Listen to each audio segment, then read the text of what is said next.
Hello, everyone. Thanks for joining us today. My name is Don Petrancic, and I'm the Vice President of Experience and Education with Informa Markets Fashion. As always, we hope everyone is doing well and staying safe and healthy during this time. So keep distancing and masking and washing those hands. Today's webinar is the fourth in this season's Project Now Forum education series, and personally, I'm most excited. We're going to talk gender, sustainability, and social impact with the 10th and IMFC Incubator program brands. So let's get down to business. I'd like to introduce our panelists. We have Vincent Ofori, Cultural Operations Coordinator for Lemire Park Threads. We have Nick Casey, founder and president of Nick Casey Footwear, and creator and executive producer of Equality Fashion Week. We also have Tawfiq Gaines, owner of Search and Rescue. And then last but not least, we have our moderator, Melquan Ganzi, contributing fashion editor, The 10th Magazine, and founder and creator, director of The Ganzi. Take it away. Good afternoon, everyone. Again, my name is Melquan Ganzi. I am a fashion writer and creative director for theganzi.com. So I had an opportunity to collaborate with the 10th, which is a Black and queer driven space that expands on ideas derived from the Black and gay experiences. So I had the opportunity to create a project called Love Thy Neighbor, which is a visual and article series that highlights designers and creatives in fashion. So as we celebrate Black History Month, I also wanted to shed light on Black culture as well as a Black figure. So within Love Thy Neighbor, it urges us to dismantle this social idea of the only one that hinders our ability to exchange resources and deny our complexities to further develop our brands and our conceptual work. And I think it's very essential now, more than ever, to build on this idea of a culture togetherness as we face a global pandemic around the world that has also claimed lives of millions. So the overall idea of this project is to encourage people to extend a hand to the next person. So you may ask yourself, what does Love Thy Neighbor look like? So for me, it looks like making room at the table for the next person because everybody has to eat, or everybody's out here trying to survive, everybody has a mouth to eat. And there's room at these tables within fashion and outside of, in other industries as well. So furthermore, as I celebrate Black History Month, I want to shed light on James Baldwin. As we don't speak of this man, as we don't speak about this Black man enough within Black culture, because he is also considerably one of the fathers of the Black movement. So in Love Thy Neighbor, I talk about how James Baldwin who's a Black and gay author, argued that race and sexuality were separable. And he spoke on how his experience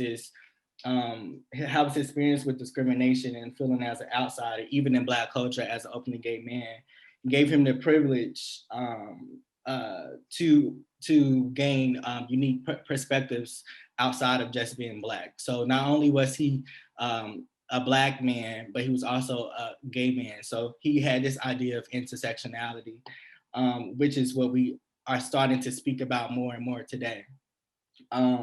So I wanted to, so for the food for thought, so James Baldwin, he had this idea back in the 70s, during the time where Black identity was very in forefront with civil rights. His radical voice was limited because of his sexuality, because he identified as queer. But all while he was not being heard and not being seen as an invisible Black and gay male, he still pushed forward social activism within his communities. And so today, with this project, I wanted to create a space with not only designers but black and people of color who are creatives, so that we are able to come to the table and bring our different ideas and our different perspectives within gender, within sustainability, and also social impact. So I had the opportunity to speak with different designers. Nick Casey, I was able to speak with you in regards to your work in fashion and social activism. So one of my first questions that I would like to ask is, how has and anybody feel free to come in and answer the question as well. So it's, how has your brand influenced and empowered your audience to become more aware of gender expression, social impact, and sustainability? Hi, thank you first for having me. Very nice to see all of you and be a participant in this conversation. As far as my brand as the first gender-free footwear and accessories company, I think it's kind of at the core of what our mission is to help educate and make people aware of the fact that gender expression and identities are something that should not be dictated by fashion, but instead by the person. And fashion, what we design, is just a tool for people to utilize to help express themselves authentically. So I think having the brand out and having it become more exposed and more people become aware of the brand, and help them understand, like, oh wow, like I didn't realize that there were people who couldn't find shoes in their size that helped express who they are as a person and their identity and as their gender expression. And I was surprised that, so many people didn't realize that, because for me, that was just my whole life. This was all the struggle was real my whole life for this. So it was really nice once people started to understand and they were able to support that. Then you have allies. And when you have allies, then you have understanding, right? And so then understanding leads to acceptance. So it's a really amazing journey in that. Yes. Vincent, do you have a response? To piggyback off of what Nick has said, I absolutely agree. It's kind of been the same, especially for Lamar Park Threads, in terms of like having a conversation. It's funny with having a conversation about that intersectionality, and then having a conversation also about, okay, what does it mean to be queer? What does it mean to be Black? And with some of the things that we design here at Lamar Park Threads, those conversations we're consistently having.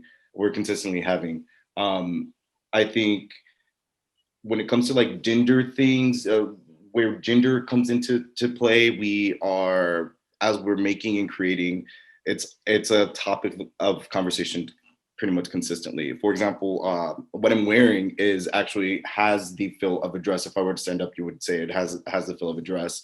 And I remember Ashley, the primary creator for Lamar Park Threads, was in the studio making it, and I walked in and I was like, oh, that is fly. I love that. Like, I was like, that's mine. He was like, no, you can't. Like, I'm making this for, and he had envisioned a particular person in that moment who was not me, wearing this particular piece.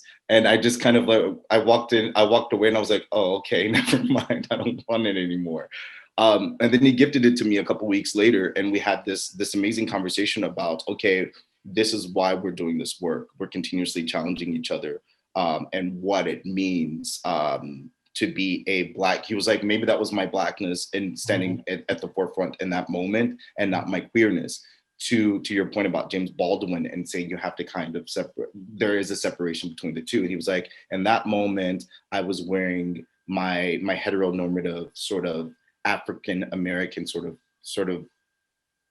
I was in that space, as opposed to the queer space that you were in when you walked up and said, hey, that's cute, can I rock that? So yeah, I agree with you, Nick. Any other responses? Yes, I'm Tawfiq Gaines from Search and Rescue Dry Goods. I'm a menswear enthusiast. Okay. So I guess that pigeonholes me in terms of this conversation, but not, because there's two things that I get from that. my grandfather would always tell me that you present yourself the way you want to be acknowledged. Right. Of course, he was talking to me about cutting my hair and wearing suits and ties, you know what I'm saying? But me personally, I took it beyond that. You know, the way you carry yourself is the way people are going to respond to that. Mm-hmm. And just taking an ode to Malcolm X, who he was around during the same times of James Baldwin, and also debated with them on some of these issues.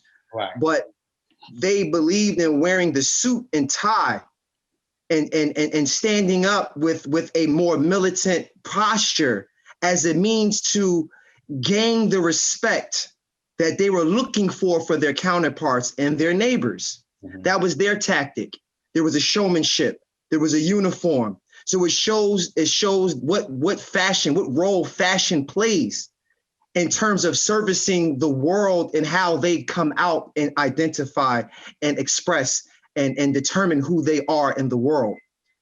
Another thing that came to mind is no one's buying for the same reason you're selling. And I saw that firsthand, like, I'm a menswear enthusiast. I'm going to approach design from this space. I'm going to curate my retail space around that. But is that the reason why this young lady wants this suit jacket? Is it my job to govern her and say, no, I'm Muslim. You know, I'm not allowed to sell that to a woman. She's got to get it from, she's got to buy women's wear or a dress or an overgarment. Mm-hmm. I couldn't allow my subculture, and I couldn't enforce that on her. Now I have to be a service provider. She wants a suit, and I got to get her the best menswear blazer jacket that her money can afford. And that's where we put ourselves in a humbling space. We put ourselves in a humbling space as service providers because we're at the mercy of the person that's patronizing us. And we can't allow our own education to getting away of a natural progression and evolution in fashion in general. Menswear fashion or the broad spectrum. Whereas, I have a background where I believe that we all came from Adam and Eve, and there was an idea of clothes being put on them noticing themselves. These ideologies, these stories, this shows you the role that fashion plays in shaping what we want in life. Right. Because a lot of times, yeah, I was gonna say a lot of times people that think that fashion is like, I guess, like a place for like luxury and leisure, and we don't see that it actually holds more political identity than it does more than anything. Because there was a point in fashion where fashion was a reflection of society. There was a more zygotes and substance. People were putting more substance into their conceptual work because it was a reflection. It was a reflection of society. So when you see, like you were speaking of, these different Black figures who were wearing suits and ties, they wore those suits and ties because they wanted that representation. They wanted to be seen as masculine after coming from a time where they were emasculated. So that's definitely true. So I wanted to know how, in what other ways have you all disrupted, I guess, like fashion norms within your space?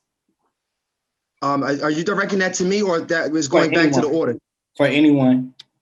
I just think being brave. We have this particular the Muslims have a particular dress that when you see it from the beginning, if you don't know anything about the Islamic culture, it looks like a dress.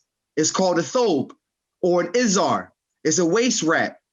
And for me to show up at my family's gatherings with this waist wrap on, or with this thobe on, or even growing the hair on my face, I'm 39.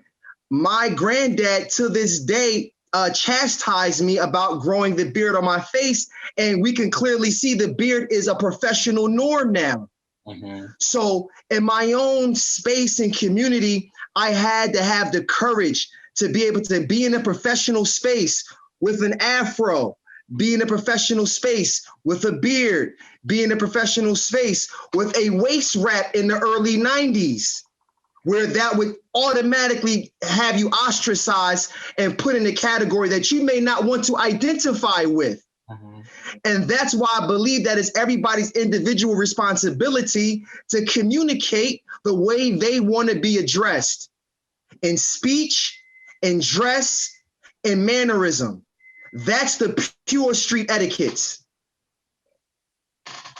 If I may interject that a little bit, just to kind of process like what Tawfiq just kind of shared with us, which thank you very much for that. Definitely very courageous, and I definitely commend you for that. In hearing you though, it kind of made me think about like my own experience as a queer transmasculine person, and realize that like, you know, the difference is like some people like myself didn't have the ability or the access to present ourselves because we were denied that. It wasn't even just like a judgment but literally like it wasn't available, right? There was nothing out there that I could wear that helped make me feel like this is me authentically. And one of the things that a lot of my clients, you know, share with me is like the first time they put on my shoes, they were like, for the first time, I stood tall. Like I stood tall and I walked in my own shoes, like that fits them as who they are.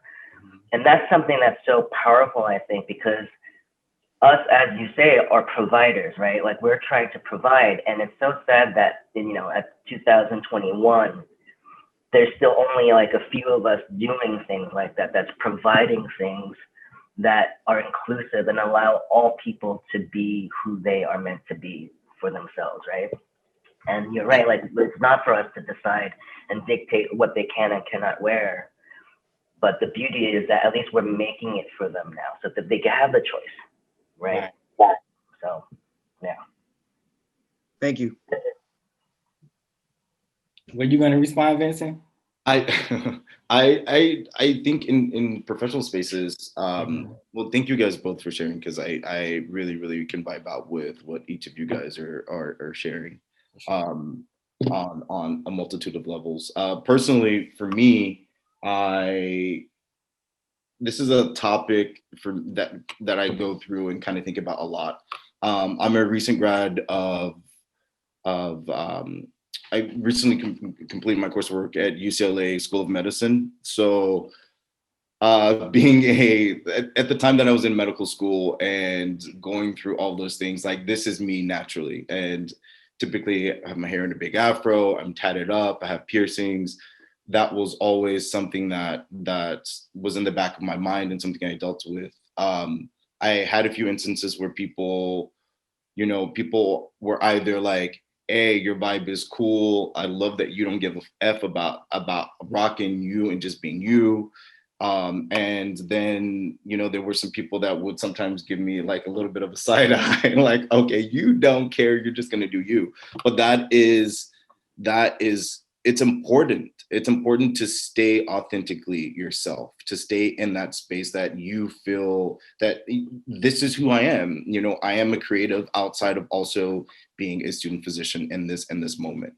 And even having to, my dad is from Nigeria, and he's just like, but you have these tattered jeans. Why do you wear these tattered, like you are a scholar? Like my dad is like, what is this? Why do you have this thing, but over time, what's happened is my dad has like beaten me up about my self-expression and thought that, okay, this may be a limiting factor, but has become super proud of the fact that despite it, I'm still here and I stand in the same space. And I've shown him that, hey, like with the long hair, with the beard, with the tats, the piercings, and my tatted jeans, I can still stand in spaces and be respected.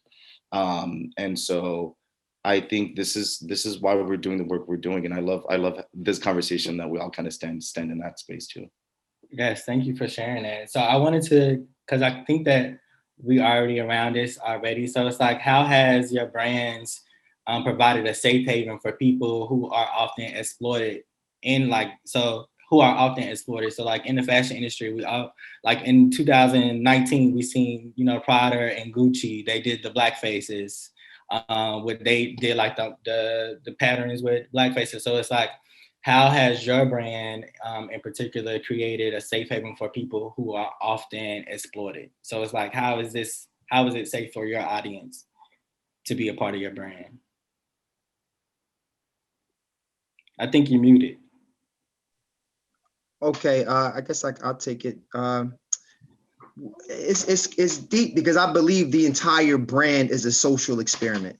The name Search and Rescue wasn't, it was by design more metaphysical than vintage sourcing.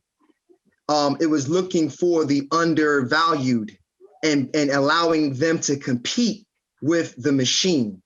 The propaganda machines, the retail specialty chain stores, the department stores. You know, I was that buyer or that sales rep that never got the buyer he wanted or never can get the brand he wanted. So how do you compete if you can never get either or? So, you know, just being able to pull that team together constantly to fight against what we believed was a impenetrable force. You know, the propaganda machine, how you supposed to look. What does this look like? What does this mean? Even the whole urban. Me and my friends used to talk about how urban, the term urban was a glass ceiling for us. We were producing high-end fashion, cut and sew, cutting edge stuff, man. And then you say, okay, that's just urban. So now you kill it for us for the next 20 years. So now we don't have the propaganda machine. We don't have the social machine. We don't have anything to say that, no, urban doesn't mean tacky. It means multicultural, diverse, this, that is everything you guys are trying to figure out. We coined it already. Well, it's now you want to luxury now. Huh? It's luxury now. Like, yeah, luxury. But that whitewashes you because Gucci's luxury. Exactly. Dapper Dan was urban before Gucci endorsed him like that. Mm-hmm. So we have to stay true to our essence as the streets. And you have to keep your brand close to the streets so that it's easily resuscitated, period. Mm-hmm. The same people you go and you see on the way up or the same people you're going to see on the way going down. And that's how I fight. You know, I fight by being the coach. It's like, yo, what we got? Who's here? All right, get this guy. You know what? If we can stick to a script, perhaps we can beat these guys. You know, they got a lot of talent out there, but let's show them that we're not here to be played with. And that's how my retail stores kept showing up. We failed every year. The only thing that I was good at was failing. But the education along that process, people are working for Wrangler now, working for Project, Liberty. Like, it's beyond what I could even imagine thrifting, you know, in Soho somewhere trying to be cool. You know, we never understand the impact until we look back in hindsight and we've been exploited already. Right. How do you guys find a balance? How do you find a balance between, like, right now? Because I feel like right now with the industry, everything is happening so fast. Well, it has been happening so fast. You had designers producing four seasons of products like throughout the year. Because, you know, some designers are stepping away. I had the opportunity to speak with LaQuan Smith, and he was saying that one way that he has resisted the norms in the industry is by only doing only producing 2 lines per year. So how do you guys play the between one end to, like, people wanting you to put out quick things and also taking your time to, like, put your best into your work? Well, I definitely very much the core belief of my brand is, like, to help create sustainability, and part of that was also breaking that gender binary of how, you know, menswear is more affordable, generally durable, they last, they're meant to be long term. And women's fashion is like, you know, this season it's over, you chuck it. It's just so much trash and waste. Right. And fast fashion is something that I'm so against. So it was like a multi-layered approach on how I wanted to change perspectives for not only trans, queer people, but like just, you know, minorities in general who don't have the access and who've been conditioned to think that they only deserve this. And so that's why everything I make is, like, you know, meant to be handcrafted, very, like, high quality products And when I say they're luxury, I never want to say like they're luxurious in the sense like, oh, they're meant to be expensive. No, they're just high quality. You know, that's Right. it shouldn't be a luxury to have high quality products, but Right. unfortunately that's kind of how we've been conditioned. Right. You know, and it's a shame that like these brand names that charge $500-$600 for a pair of shoes, oftentimes they're not exactly very high quality. They're just the name, right? You're paying for the Right. name. They're getting produced by the same manufacturers that Exactly. your H&M, your fast Yeah. fashion is getting produced at. Exactly. And so having to really like adjust and inspire people to think differently about like, wow, I do deserve to have high quality products. Mhm. I should support something that's gonna last me not just one season, but like a lifetime, you know? And that's something that I think that even going back to like the exploitation is like really helping our community become aware like of what we deserve, you know? Right. And that's something that's very powerful because once you understand like, oh, I deserve these things, then hopefully you'll stop spending money on the things that are so wasteful. And also you'll start demanding like I should be paid a certain amount because this is what I deserve, you know. So Right. I definitely agree. I thought it was cool how you spoke on just like how we are conditioning in society to like the ideas of even what luxury is. Like, you know, for so long we've seen luxury and fashion means, you know, your fashion houses like your Gucci and your Pradas, and how we see them marketed as, you know, it's a sense of leisure. You know, if you wear Gucci shoes, you can't do a lot of work in those. You know, you taking taxis throughout the city to get to work. You're not walking around in a Gucci shoes. So it's like, you know, we allow society to tell us that's what luxury is. But when you think about what luxury is, you think about something that has value and something that has substance to it. And I think that, you know, it's for you to decide what luxury means to you, because to me, my what I think luxury is, when I think about Blackness and I think about, you know, queerness, I think that's luxury to me because it allows me to contribute these different perspectives to, you know, to the overall conversations. Even when you look at Blackness within the fashion industry, that's luxury because that's why they take it and they exploit it because it has value to it, because we are the ones in these different intersectionalities. We are the ones who are experiencing these different acts of prejudice. We are the ones who are experiencing discrimination, and when we're experiencing those things, the best things come out of us. Our resilience, you know, reveals itself in our work. So I think it's important for us to, I guess, like identify our own sense of luxury. So I thought that was cool that you spoke on that. yeah, and you know, I feel like the one biggest challenge that we as minority innovators have is that we are at the forefront of creating the trends because we're trying to make change, we're trying to problem solve. Right. But then what happens is like once like the bigger brands and you know the big five and they see the cha-ching, and then instead of supporting our businesses, you know, as allies, they just start creating their own because they want to be in, and they're woke now, but they're not, because true awakeness is that you would support us instead of becoming our competitors. Because we can't, honestly, like I can't compare with a Gucci and a Prada and multi-million-dollar companies, you know, none of us can. So if they're truly allies, I feel like, well, they really should find ways and create programs to help support these small businesses that we've created that are inspiring and changing people in the fashion industry, right? And that's why I think it's so important for like even this conversation now, even with the whole project, it's just like, how do we come together so that we can be a helping hand to each other, especially as minorities, because the resources that I have may not be the same resources that you have, but if we can cross those resources, then we could, you know, get to new spaces and elevate our work. So can you repeat the question one more time, just so that I'm The original question. What was the original question? The original question was that last question.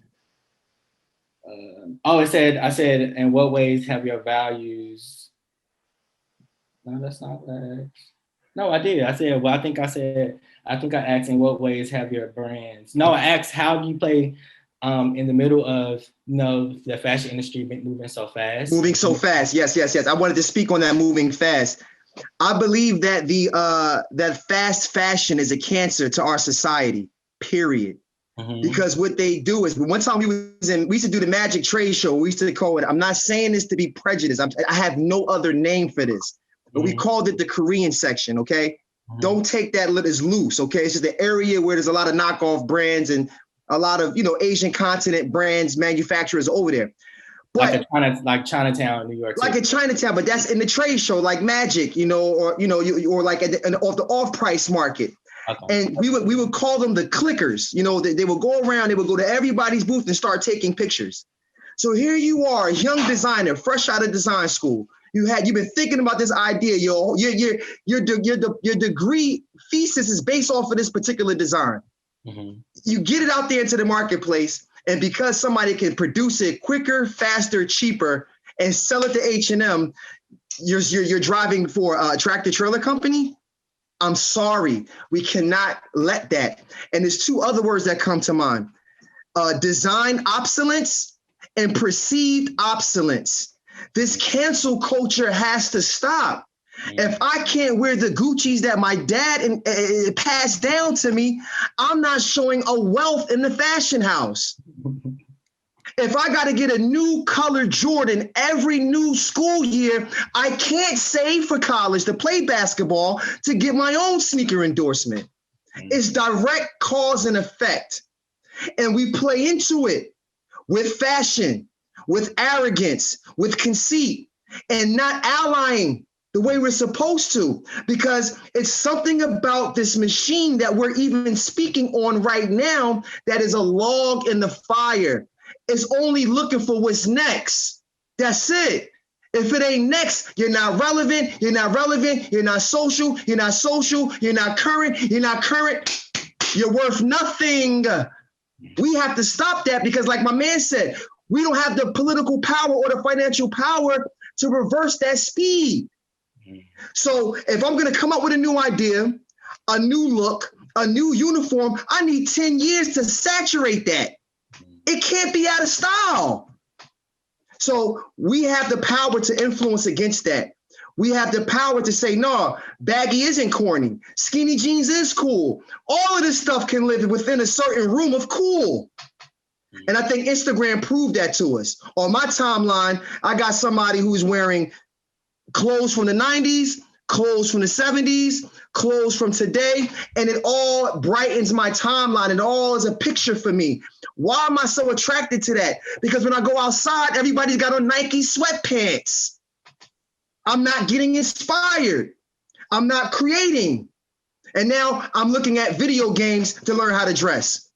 That's only taking the way I dressed when I was in high school and selling it back to me. So there's a frustration here, but we have to overstand as creatives and as entrepreneurs. And there's one thing I want to say. I believe that this entire conversation has to do with acceptance. Acceptance means existence in the American culture. And when those responsible leaders of the community don't acknowledge their own children, it is what Tupac said: America eats its own babies, period. We have to reverse that. And we can't resent those who transgressed on us. We have to love thy neighbor and not transgress the bounds who transgressed against us. Because that's how you reverse the toxicity. Yeah. I can't be mad at you because your father owned my father in slavery. I can't be mad at you because you raped my grandmom. It has to stop with forgiveness. And a part of forgiveness is respect, it's understanding, it's being a neighbor. It's not going to bed if this man is hungry. Right. I can't close my store. My store don't close if everybody doesn't get a ride home on time. So that means I'm gonna go in the hole on a slow day. We have to employ humanity into business. Capitalism is not a problem, just like Anything else isn't a problem, but we have to be balanced. It's a middle course to capitalism. There's a middle course to socialism. There's a middle course to fashion. It's not meant to take your clothes off. Leave something to the imagination. And this creates a more wholesome society by and large. And if we're eating what is closest to us, if we're taking from the portion of food that is closest to us, we're supporting the locals. Hashtag shameless plug. We're supporting the locals. And when we do that, we'll start to influence Germany. We'll influence South Africa. We'll influence China. We'll influence Parliament. We'll influence Australia the way America been doing. It's no different. You just got to stop acting like hip hop ain't mainstream. That's all. Because we here. Got it. Thank you for that. You speaking facts, big facts. So this is the last question I got for everybody. What challenges have you overcome in the fashion industry, and how were you able to conquer those challenges with the resources that you had available? And if you can speak on if those resources allow you to further develop your brand as well. I know for me, the biggest challenge was fighting a lot of trends and homophobia. And also because, unfortunately, the Asian fashion industry or the Asian manufacturing industry has such a bad reputation for being copycats that, you know, wherever I went, especially in the shoe industry, it's a very archaic industry with a lot of very old cis white men who run that kind of manufacturing industry, that I was kind of faced with so many layers of discrimination that it was very, very hard, one, to even get my foot in the door, and two, as someone, you know, of Asian descent and assigned female at birth, it was overcoming that cultural brainwashing of like, oh, women aren't supposed to speak, and having to fight every step of the way to have my voice heard. And then on top of that, the layer of like, I'm trying to create something that's never been done, which was to create a gender-free last, which is the mold of the shoe, and being constantly mansplained to me like, no, that's not how you make a shoe. And me having to fight back to be like, well, just because you haven't done it before doesn't mean it's wrong. You know, everything that has been ever discovered and invented was new and had never been done before. Doesn't mean it's wrong. If anything, I had to really like challenge them to prove me wrong in order to get them to even make it for me, you know? And it was very hard because you're just like so many layers of like being pounded down over and over. Like it would be so easy to just walk away and say like, shit, I don't deserve this, you know? Right. But I think overcoming that, that self-confidence and like the lack of, you know, or the lack of like that I deserve more than this. And instead of like walking away in defeat, it was like, no, I'm gonna keep pushing and let them prove me wrong. You know, the worst thing that can happen is they'll prove me wrong, right? And so it was a beautiful and triumphant feeling when like the first time they finished making the last, there was like a room full of the people from the factory to do the reveal. And I asked the master last maker, like, so, you know, what do you think? And this is after weeks and weeks of like pushing back and fighting, right? Until they finally just decided to make it.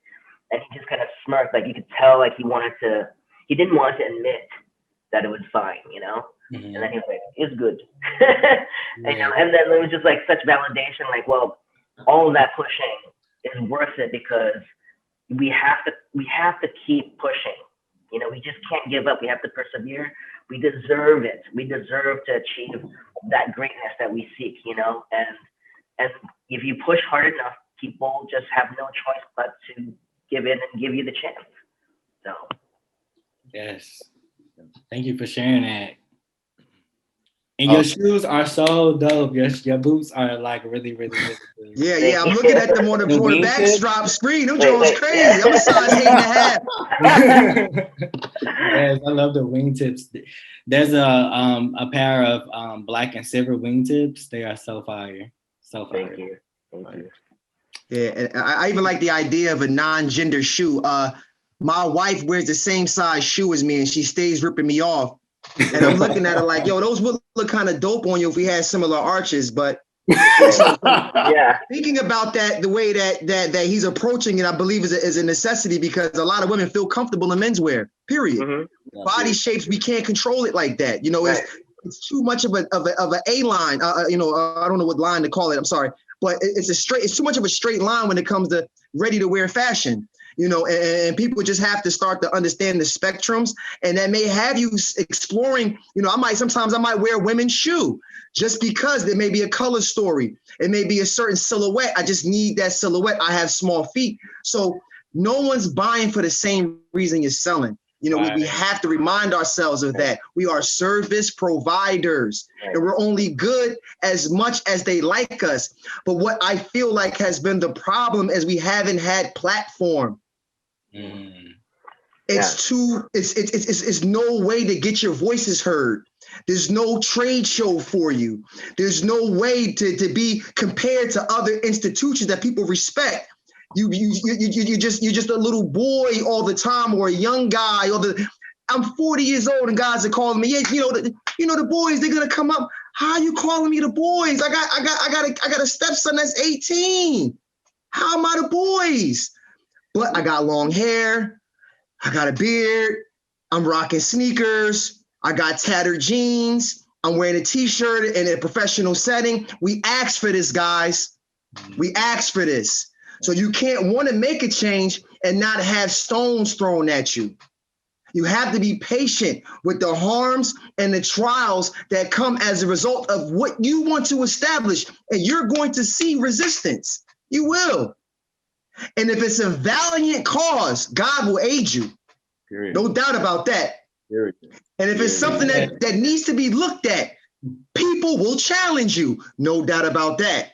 And we should welcome this because that's what makes America the microcosm of the world. They come here to get it off. And we provided platform and framework to allow you to get it off in a healthy, respectful, responsible setting. And that's what all the debating is about. Not to get in there and govern nobody. What are we going to expose our children to? What's the social impact in this conversation? And we're all responsible. And I want to take responsibility with confidence and not fear the blame of the blamers. And that's what I hear from a lot of your discussion. And you guys have taught me a lot,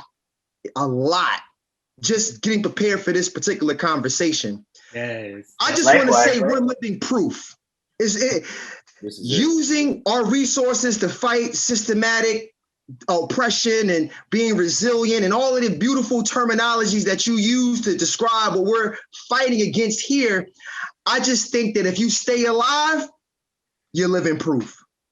Don't let the cops shoot you. That's all I'm saying. Stay alive long enough for us to record your story. And that's what social media is allowing us to do. We're living proof, guys. We don't got to do nothing else. We just have to be, and it is what it is. I mean, I love that. To your point about when we talk about some of the challenges that we've experienced as Leimert Park threads. One of the things, resources is always, there's a lack of resources. Period. Just period.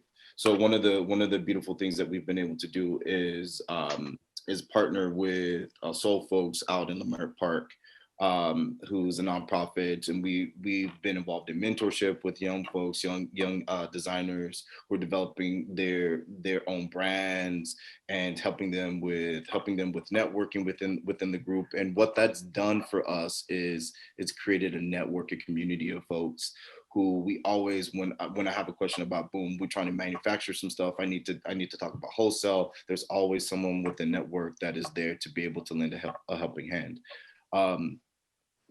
But still, resources are always an issue, outside of that, though, it's things like this, what we're doing right now today, and seeing you guys and your beautiful faces and knowing that I have, like, even though I don't know you, I know you, and sharing this experience with people keeps me in a space when I'm like, damn, how are we going to do X, Y, and Z? it keeps me motivated knowing that it does stand for something. What we're creating amounts to something. When someone puts on something we've produced, we've made with love, they feel that love, they carry that love on with them. So this entire situation has been extreme. It's what I needed today. So yes. Amen to that. I love that. I feel like we may have some people in the audience that may want to ask some questions. And I see a question here. It says, Vincent and Nick, what resources do you need to be a successful minority company? Well, for me, one of the biggest challenges in terms of resourcing is that I constantly get pushed to the bottom of the totem pole because I'm, to them a no name. I don't have a big enough order. Everything I make is so specific and it's a large size range. So a lot of factories are like, I don't even want to work with that. And then I have such a high standard of quality that I demand for my designs because I'm so detail oriented. And the whole idea is that everything I design is meant to be so intricate and beautiful because we deserve it. I don't want to just create some, slap together a pair of shoes. It has to be really, it stands for something, right? Like it stands for equality. Like one of the ways I explain it is because they're gender free, the size proportion is genderless, right? So like if, Vincent's buying the same pair of combat boots as like, Samara, then hopefully Vincent is going to realize, well, if I'm buying the same pair of shoes Samara is, and we're both paying the same for the same quality, why aren't we making the same amount of money? This is long-term kind of inspiration. I want to change people's perspectives by inspiring them to see the difference, but not telling them what to think, And so I want to be able to scale my business and be able to create all of the sizes for everyone that is in that whole 14 size range. But it's been very, very challenging because I have to wait like 6 to 8 months to get my shoes made because I constantly get pushed. Because some big company will come in with like a 3,000 pair order, and they're gonna be like, "Sorry, Nick," And I get it. I understand their perspectives because they need to pay their bills and pay their employees, right? And my order is not gonna do that for them, right? So, yeah, how do I get over that hump? That's kind of why I'm so grateful to be a part of, being in the IMFC program, is because I otherwise don't have exposure or the reach to these buyers that are out there. Thank you, Informa. Yeah. For me, I think the greatest resource, the resource that you need to be successful, a successful minority company, is just resilience. Like, be creative and be resilient, man. That's it. It's like, if one door closes, if you feel like one door is not open, try a different key, and there's many keys to try, my man. Like, there's no, if you can dream it, man, you can make it work. You can make it actualize. And it's funny because as we talk about things here for Limerick Park Threads, we're like, hey, what we're asking for when we look to the universe, we ask the universe for X, Y, and Z. And if we don't, we say, okay, well, hey, if we can't get that, then I'll take something equal or something better, So not finding yourself in a space where if something doesn't work out, then you're just like, oh crap, what am I gonna do? Just know that, hey, maybe this wasn't your time for this move. And what else is around you, make that move, make it as beautiful as possible, and then have that be it. But so I think the greatest resources to be a successful company kind of come from within yourself, actually. Yeah, I think the greatest ingredient is exactly what he said. It's definitely going to come from within. I say always be a thinker. Yeah. Even if you're following, think in that process, because you have to follow a chain of a tradition in order to learn heritage. Our education is passed down, period. So you're going to follow.